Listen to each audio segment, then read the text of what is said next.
వినడానికి ఎంత భయంకరంగా ఉంటుందంటే అంత భయంకరంగా ఉంటుంది. కానీ వాళ్ళ విజ్ఞతకే వదిలేద్దాం, ఆ మాట వాడే వాళ్ళ విజ్ఞతకే వదిలేద్దాం. ఎందుకంటే పరిస్థితి ఎలా ఉంటుందంటే మొహానికి మసి పూస్తారు, లేకుంటే మీద బుడిద వేస్తారు. నువ్వు కడుక్కో అంటారు, నువ్వు తుడుచుకో అంటారు. నువ్వు తుడుచుకుంటూ పోతే తిడుతూనే ఉంటారు. మీ విజ్ఞతకే వదిలేస్తున్నా, మాట్లాడే వాళ్ళ విజ్ఞతకే నేను వదిలేస్తా ఉన్నా. ఎక్కువ దీని గురించి డిస్కషన్ కూడా అవసరం లేదు. మాట్లాడే వాళ్ళు ఎంత కావాలంటే అంత మాట్లాడుకోండి, నాకే అభ్యంతరం లేదు. కానీ మనిషి అన్నాక కొంచెము విజ్ఞత విచక్షణ అనేది కొంచెమైనా ఉండాలని చెప్పి నేను కోరుకుంటా. మనిషి అన్నాక మనిషి పుట్టుకే అయితే కన్నా తప్పకుండా కొంచెమైనా విజ్ఞత విచక్షణ ఉండాలా, కొంచెమైనా ఇంకిత జ్ఞానం ఉండాలా. ఏదేమైనా మీ విజ్ఞతకే నేను వదిలేస్తా ఉన్నా అని చెప్పి తెలియజేస్తూ, నిజంగా ఈ కార్యక్రమం బద్వేల్లో ఈ ప్రచార కార్యక్రమం విజయవంతం చేసిన ప్రతి కార్యకర్త వినడానికి ఎంత భయంకరంగా ఉంటుందంటే అంత భయంకరంగా ఉంటుంది. కానీ వాళ్ళ విజ్ఞతకే వదిలేద్దాం, ఆ మాట వాడే వాళ్ళ విజ్ఞతకే వదిలేద్దాం. ఎందుకంటే పరిస్థితి ఎలా ఉంటుందంటే మొహానికి మసి పూస్తారు, లేకుంటే మీద బుడిద వేస్తారు. నువ్వు కడుక్కో అంటారు, నువ్వు తుడుచుకో అంటారు. నువ్వు తుడుచుకుంటూ పోతే తిడుతూనే ఉంటారు. మీ విజ్ఞతకే వదిలేస్తున్నా, మాట్లాడే వాళ్ళ విజ్ఞతకే నేను వదిలేస్తా ఉన్నా. ఎక్కువ దీని గురించి డిస్కషన్ కూడా అవసరం లేదు. మాట్లాడే వాళ్ళు ఎంత కావాలంటే అంత మాట్లాడుకోండి, నాకే అభ్యంతరం లేదు. కానీ మనిషి అన్నాక కొంచెము విజ్ఞత విచక్షణ అనేది కొంచెమైనా ఉండాలని చెప్పి నేను కోరుకుంటా. మనిషి అన్నాక మనిషి పుట్టుకే అయితే కన్నా తప్పకుండా కొంచెమైనా విజ్ఞత విచక్షణ ఉండాలా, కొంచెమైనా ఇంకిత జ్ఞానం ఉండాలా. ఏదేమైనా మీ విజ్ఞతకే నేను వదిలేస్తా ఉన్నా అని చెప్పి తెలియజేస్తూ, నిజంగా ఈ కార్యక్రమం బద్వేల్లో ఈ ప్రచార కార్యక్రమం విజయవంతం చేసిన ప్రతి కార్యకర్త మెసేజ్ లో చూశాను నేను. నన్ను అంటున్నారు కదా, బుడద చల్లుతున్నారు కదా, వాళ్ళ విజ్ఞతకే వదిలేస్తానని పెద్ద మనిషి తరహాలో మాట్లాడుతున్నాడే. మీరా పెద్ద మనుషులు అసలు వాళ్ళ విజ్ఞతకే వదిలేస్తానని మా గురించి మాట్లాడుతున్నారే. ఎందుకు మాట్లాడుతున్నారు అవినాష్ రెడ్డి గారు అని అడుగుతున్నాం. దొంగలు ఎవరు అంటే మీరెందుకు భుజాలు తడుముకుంటున్నారు సార్ అని అడుగుతున్నాం.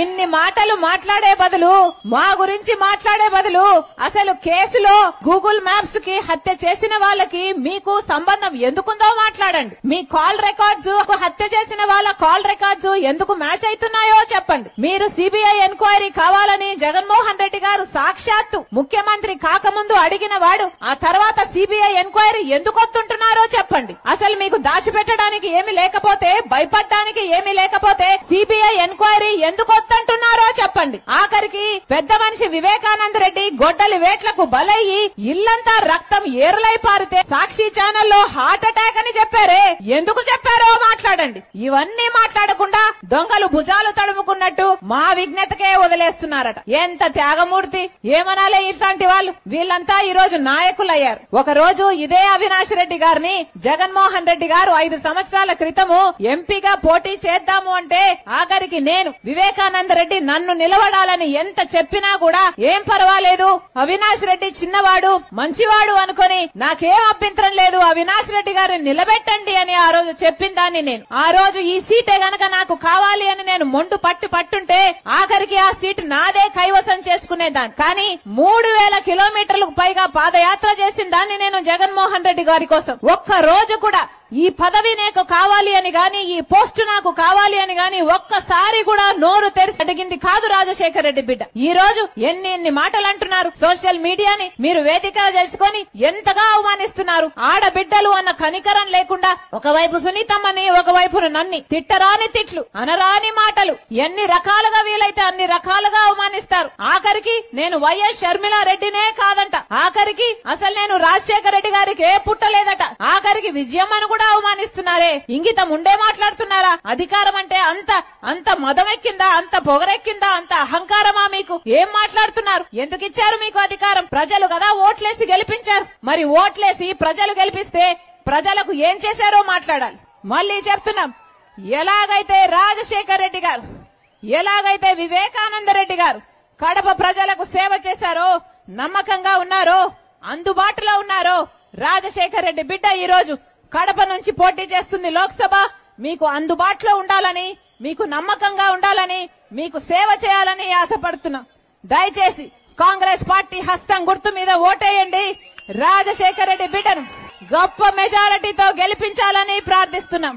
ఈ పోరాటం జరుగుతున్నది రాజశేఖర్ రెడ్డి గారి బిడ్డ ఒకవైపు, రాజశేఖర్ రెడ్డి గారి తమ్ముడు వివేకానంద రెడ్డి హత్య చేశాడు అని నిందితుడిగా చూపుతున్న సిబిఐ నిందితుడిగా చూపుతున్న అవినాష్ రెడ్డి ఇంకోవైపు. మీకు రాజశేఖర్ రెడ్డి బిడ్డ కావాలో లేకపోతే సిబిఐ నిందితుడిగా చూపుతున్న అవినాష్ రెడ్డి కావాలో మీరే నిర్ణేతలు. మీరు న్యాయం వైపు నిలబడతారో అధికారం వైపు నిలబడతారో మీరే నిర్ణేతలు. మీరు ధర్మం వైపు నిలబడతారో డబ్బు వైపు నిలబడతారో మీరే నిర్ణేతలు. మళ్లీ చెప్తున్నాం, వివేకానంద రెడ్డి గారి ఆత్మశాంతి కోసం వివేకానంద రెడ్డి ఆఖరి కోరిక నన్ను ఎంపీగా చూడటం. మనస్ఫూర్తిగా ఆశీర్వదించమని రాజశేఖర్ రెడ్డి బిడ్డను మీకు బలమైతా మీ బిడ్డనైతా మీ బాధ్యతను తీసుకుంటా. ప్రతి ఒక్కరు హస్తం గుర్తు మీద ఓటేయండి. రాజశేఖర్ రెడ్డి బిడ్డ మీ అందుబాటులో ఉంటుంది, మీ బిడ్డ అవుతుంది అని మరొకసారి చేరి వచ్చిన ప్రతి అక్కకు, ప్రతి చెల్లికి, ప్రతి అన్నకు, ప్రతి తమ్ముడికి శిరస్సు వంచి చేతులు జోడించి మనస్ఫూర్తిగా ప్రార్థించుకుంటున్నాం.